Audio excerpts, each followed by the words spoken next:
खत्म हो गई कहानी, बस कुछ अल्फाज बाकी है। नमस्कार, केवी स्टूडियो के इस खास मुहिम कहता बेगूसराय बढ़ता बेगूसराय में आप तमाम दर्शकों का मैं कवि नीलेश हार्दिक अभिनंदन करता हूं, वंदन करता हूं और खैर मकदम करता हूं। आज हमारे साथ मेहुल सत्यदेव जी हैं, जो बखरी विधानसभा के आईटी विभाग के संयोजक हैं, राजद के और बेहतरीन क्रिकेटर भी हैं। और जानते हैं इनकी जीवन की कहानी इनकी जुबानी। नमस्कार सर। जी सर, आप बखरी में बेहतरीन क्रिकेटर हैं कह सकते हैं। तो आपने क्रिकेट खेलना किस तरह से शुरू किया और इसमें क्या आगे भविष्य है आपका? सबसे पहले मैं केवी न्यूज़ के माध्यम से जो भी दर्शक हमें देख पा रहे हैं और ख़ास करके हमारे क्षेत्र के नौजवान साथी तमाम लोगों को प्रणाम करते हैं, नमस्कार करते हैं, इस्तकबाल करते हैं, स्वागत करते हैं। और जहाँ सबसे पहले आपने पूछा कि आप क्रिकेट खेल रहे हैं और कहाँ से शुरुआत किया था जी। तो हमने क्रिकेट खेलना प्रारंभ किया। हमारी बचपन की जो ज़िंदगी गुजरी है वो हमारे ननिहाल में गुजरी है, जो सहरसा ज़िला के एक छोटा सा गांव है भद्दी दुर्गापुर। वहाँ से मैं क्रिकेट खेलना शुरू किया था, लेकिन छोटा होने के कारण और हमारी उम्र कम होने के कारण वहाँ से मुझे कुछ ज़्यादा खास मौका मिला नहीं। तो इसलिए मैं बखरी आया और बखरी में मैं बीएस क्रिकेट एकेडमी से अपना क्रिकेट करियर का शुरुआत किया। और क्रिकेट खेलते खेलते मैं बखरी टीम का कप्तान भी बना और कुछ दिन मैं खगड़िया ज़िला क्रिकेट से भी जुड़ा रहा। उसके बाद आपका भविष्य क्या है इसमें? बिहार क्रिकेट में भविष्य बिल्कुल पहले तो नहीं था, लेकिन अब इस क्रिकेट में भविष्य देखा जा रहा है। और जिस तरह से क्रिकेट में रणजी ट्रॉफी को मान्यता मिला है तो निश्चित तौर पर भविष्य देखा जा रहा है क्रिकेट में युवाओं का।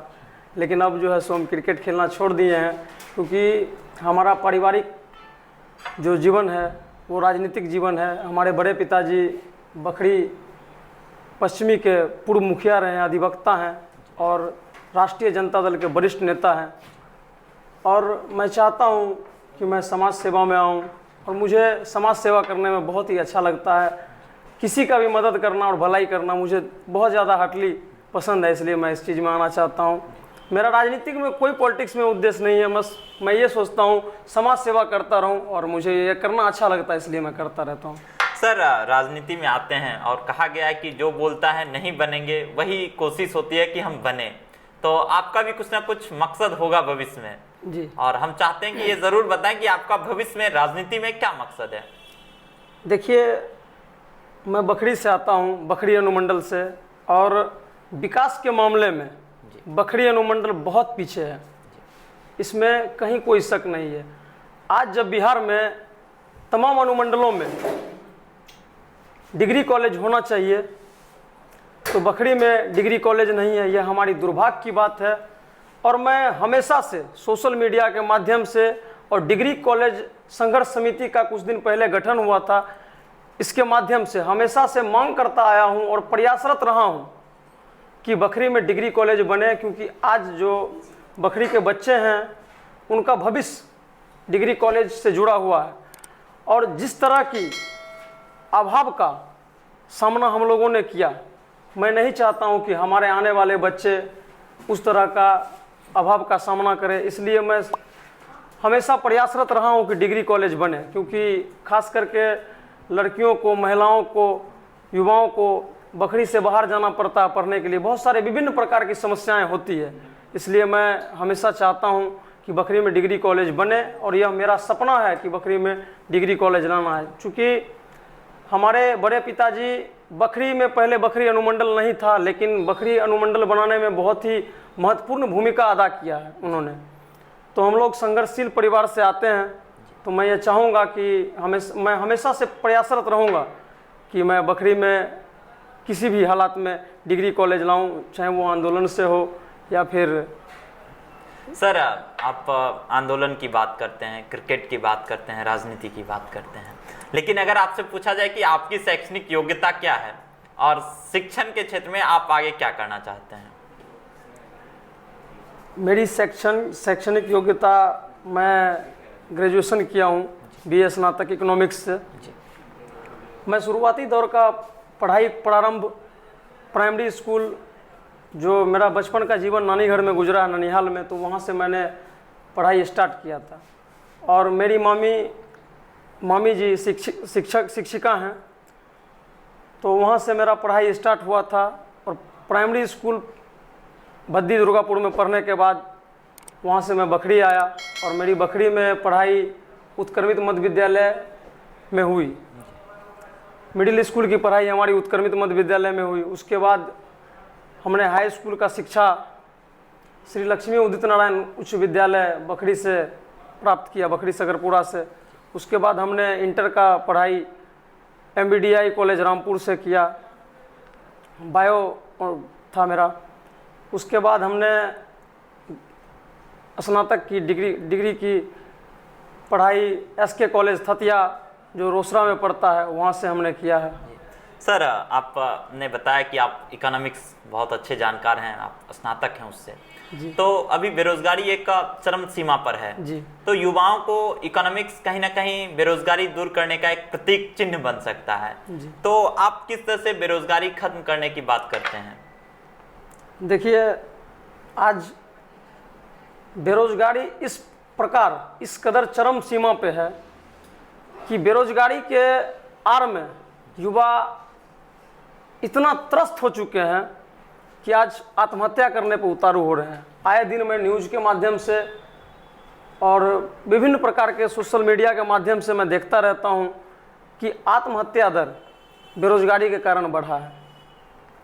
तो इसको ख़त्म करने के लिए मैं किसी भी विशेष पार्टी पॉलिटिक्स पे टीका टिप्पणी नहीं करूंगा, क्योंकि तमाम सरकारें आती रहेंगी जाती रहेंगी, सबका वही रहता है, आश्वासन देता है, वो करके दिखाए तब तो होगा कुछ। लेकिन जहाँ तक बेरोजगारी क्षेत्र में मिटाने की बात है, तो इसके लिए सबसे पहले अब हर सरकारी नौकरी ही, आबादी जिस प्रकार से तेज़ी से भारत में बढ़ रहा है और बिहार में बढ़ रहा है, तो सरकारी नौकरी ही मैटर नहीं करता। इसके लिए सरकार को ये चाहिए जिस बिहार में कि कल कारखाने, उद्योग धंधा, ज़्यादा से ज़्यादा इंडस्ट्रीज लगाया जाए क्षेत्र में और क्षेत्र का विकास हो और उस क्षेत्र के नौजवान उसमें जाएं और अपना रोजगार ढूंढे और काम धंधा करे, अपना जीवन यापन करे खुशी खुशी। सर, कहीं ना कहीं युवा अपनी ज़िंदगी का 22 साल, एक बड़ा उम्र, जो अपनी सरकारी नौकरी के लिए लगा देता है और तेजस्वी यादव जी भी कह रहे हैं कि 10 लाख नौकरी हम प्रतिवर्ष देंगे। तो क्या सिर्फ ये भाषण होगा या हमें ज़मीन पर भी दिखेगा? हमारे नेता प्रतिपक्ष आदरणीय श्री तेजस्वी प्रसाद यादव ने जिस प्रकार से आश्वासन दिया है, सिर्फ आश्वासन दिया है, मुझे इस बात का आशा ही नहीं बल्कि पूरा भरोसा और विश्वास है। जिस प्रकार से उन्होंने कहा है रोजगार आएगा, तो मैं भी इस बात को कयास लगाकर बैठा हूं कि हाँ आना चाहिए। और युवाओं के हक में रोजगार की बात नहीं करी उसने, सरकारी नौकरी की बात करी है। सर, साफ साफ बता दो। बात करी है उन्होंने, तो उन्होंने बात होगा, सोच के बात करी होगी, बहुत कुछ सोच के बात करी होगी, तो निश्चित तौर पर उन्होंने बात की है तो वो पूरा होगा। हमें भी इस बात का उम्मीद और आसार है। सर, आप आरजेडी के IT सेल के संयोजक हैं, विधानसभा संयोजक हैं, और कहीं ना कहीं IT सेल या कह पूरा राजद माय समीकरण पर काम करता है जी। तो कहीं ना कहीं जातिवाद बहुत ज़्यादा हावी है, राजद की हो या बिहार की राजनीति की हो, तो इसको किस तरह से जायज़ मानते हैं आप?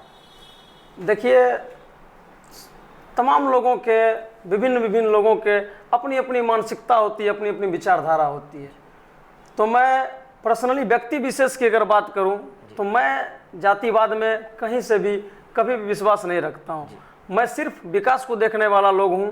अगर कोई भी बंदा विकास करता, कोई आदमी, अभी आप केजरीवाल को देख लीजिए, वो जातिवाद में नहीं है, विकास के नाम पर उनको वोट मिलता है। तो निश्चित तौर पर हम लोग विकास को देखने वाले लोग हैं। जो विकास करेंगे उनको पुरजोर बहुमत से दिया जाएगा। कोई भी हो, पार्टी कोई भी हो, मतलब पार्टी कोई भी, जो विकास को हम लोग देखने वाला, पार्टी बेसिस की हम बात तो अभी कर नहीं रहे हैं। आप सर आरजेडी के जी जिला संयोजक हैं जी। तो मैं आरजेडी का हूं, तो मैं श्री लालू प्रसाद यादव के विचारधारा का अनुपालक हूं जी। तो मैं कहीं ना कहीं माय समीकरण काम करता है उसमें, तो किस तरह से उसको खत्म किया जाए? किस तरह से खत्म किया जाए माय समीकरण को। जी, जातिवाद को सर, माय समीकरण कर लें, जातिवाद कर लें। देखिए, जातिवाद नहीं, लालू प्रसाद यादव संघर्षों से निकले हुए नेता हैं, समाजवादी नेता हैं। तो जो व्यक्ति जाति, धर्म, समुदाय, संप्रदाय से उठकर काम करने का काम करता, उस शख्सियत का नाम लालू प्रसाद यादव है। तो मेरा जहां तक मानना है कि हम लालू प्रसाद यादव के संघर्षों के आदी हैं। जिस प्रकार से उन्होंने गरीब गुरुओं के हकीक की लड़ाई को लड़ा, आवाज को बुलंद किया, तो उस लेकर के और विकास के माध्यम से जहां तक आज कॉलेज, स्कूल, स्वास्थ्य विभाग में अस्पताल, तमाम चीज़ों को लालू प्रसाद यादव ने धर धरातल पर लाया और आदरणीय श्री भीमराव अंबेडकर जी के विचारधारा को अगर किसी ने बिहार की धर धरातल पर लागू करने का काम किया तो वो शख्सियत श्री लालू प्रसाद यादव जी हैं। और विकास में इन्होंने बिहार के लिए बहुत कुछ लालू प्रसाद यादव जी ने किया है। और जो भी सरकारें हैं, मैं तो कहना नहीं चाहता हूं, लेकिन नीतीश कुमार हैं या फिर कोई भी हैं, इन लोगों का ये पॉलिसी रहा है कि अगर ये घर बना हुआ है तो स्वाभाविक है कि ये घर 5 साल के बाद थोड़ा पुराना होगा। तो इसमें क्या करना है कि थोड़ा सा इसको डेंटिंग पेंटिंग करके चमका देना है और ऐसे कर देना है। तो घर अगर ये मेरा घर है, मेरे पिताजी ने बनाया है, तो निश्चित तौर पर ये मेरे पिताजी ने बनाया है। अब हम आगे उसमें डेंटिंग पेंटिंग कर दिए, हम तो ये नहीं कह सकते घर मेरा है, तो जो बनाया उनका नाम होना चाहिए। तो लालू प्रसाद यादव ने बिहार को बहुत कुछ दिया और देने का काम किया है। सर, आपने बहुत अच्छी बात छेड़ी भीमराव अंबेडकर की और तमाम बातें, लेकिन तेजस्वी यादव ने सवर्ण आरक्षण का बहुत पुरजोर विरोध किया, 10% आरक्षण जो मिले। तो अभी तक तेजस्वी यादव ने पूर्णतः आरक्षण का विरोध क्यों नहीं किया और उसको खत्म करने की बात क्यों नहीं करते हैं? कहीं ना कहीं जातिवाद खत्म भी हो जाएगा। और अगर आप सवर्ण आरक्षण की बात कर रहे हैं तो जातिवादी आरक्षण खत्म हो जानी चाहिए, आर्थिक आरक्षण आनी चाहिए। अब वो तेजस्वी प्रसाद यादव जी ने कहा, आप सर IT विभाग के संयोजक हैं। जी, मैं बता रहा हूँ ना, मुद्दे पे आ रहा हूँ।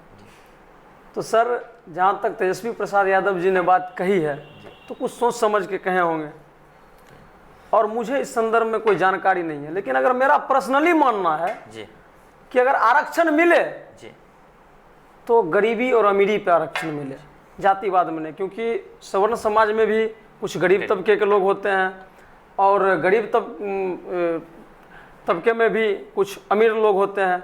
जैसे अब रमई रामविलास पासवान जी जैसे लोगों को अगर आरक्षण मिलता है तो ये तो दुर्भाग्य की बात है। सर, आप राजनीति में हैं तो कहीं ना कहीं बहुत ऐसे लोग होंगे जो बहुत समीप होंगे, तो वो कौन कौन से लोग हैं जो आपके बहुत समीप हैं? जी, बखरी में तो हमारे बहुत सारे समीप हैं और बहुत राजनीति में हमें बहुत पुरजोर सपोर्ट करते हैं।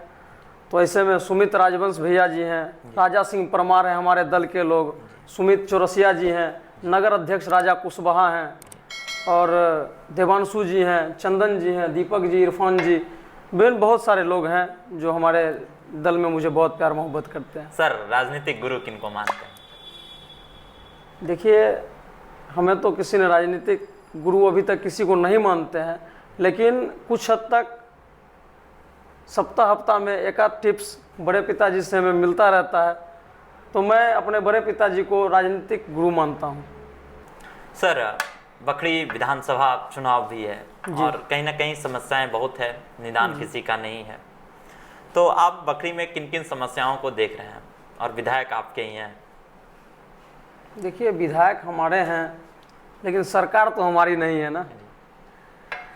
तो बखरी में, और मैं अभी 1-2 महीने से राजनीति में सक्रिय हूँ, कोई मेरा राजनीतिक जीवन का कोई खासा लंबा एक्सपीरियंस रहा नहीं है, 1-2 महीने से सक्रिय हूँ। तो मैं ये चाहूँगा कि अभी बखरी में जिस प्रकार से मुद्दे हैं जो कि हाईलाइटेड मुद्दे हैं और बखरी में वो चीज़ होना चाहिए, वो नहीं हो रहा। आज मैं क्रिकेट क्षेत्र से आता हूँ, युवा प्रतिभाओं के लिए मैं चाहता हूँ कि बखरी क्षेत्र में क्रिकेट का आयोजन ना के बराबर होता है। कोई भी ऑफिशियल मैच का वेन्यू नहीं पड़ता है बखरी में। तो बखरी में सकरपुरा क्रिकेट ग्राउंड बहुत बड़ा है और बहुत प्रसिद्ध भी है। तो मैं चाहूँगा कि उसे स्टेडियम बनाया जाए ताकि हमारे युवा साथी वहाँ पर खेल पाएँ और अपनी प्रतिभा का प्रदर्शन पूरे बेगूसराय में नहीं वरन पूरे बिहार नहीं पूरे भारतवर्ष में अपना नाम रोशन करें। तो मेरी यह ख्वाहिश है कि बखरी में एक क्रिकेट स्टेडियम का निर्माण हो। उसके बाद सहरसा से लेकर समस्तीपुर तक में अगर सबसे ज़्यादा आवागमन वाला है स्टेशन तो उसमें बखरी का नाम आता है, लेकिन बखरी का आज तक दुर्भाग्य है कि बखरी में ओवरब्रिज स्टेशन पे ओवरब्रिज नहीं बना हुआ है। बहुत सारे वादा होते रहते हैं तमाम प्रतिनिधियों के द्वारा, लेकिन अभी तक पूरा नहीं हुआ है। तो मैं ये चाहूँगा कि वहाँ पर ओवरब्रिज बने और एक दो ट्रेन की भी पड़ाव हो ताकि जो दूर दराज जाने वाले लोग हैं, गरीब गुरबा लोग, वो वहाँ से जा पाएँ दिल्ली, यहाँ से सीधा ट्रेन मिल जाए। उसके बाद थोड़ा बहुत सड़क का भी स्थिति दयनीय है, तो वो तमाम चीज़ जो बेसिक चीज़ें हैं उन तमाम चीज़ों पर काम होना चाहिए। यही सब हमारा समस्या है जी समस्या है। सर, केवी स्टूडियो जो युवाओं को मौका दे रहा है, उन गुमनाम जिंदगियों को खोजने का काम कर रहा है जी, तो आप केवी स्टूडियो के लिए क्या कहना चाहेंगे?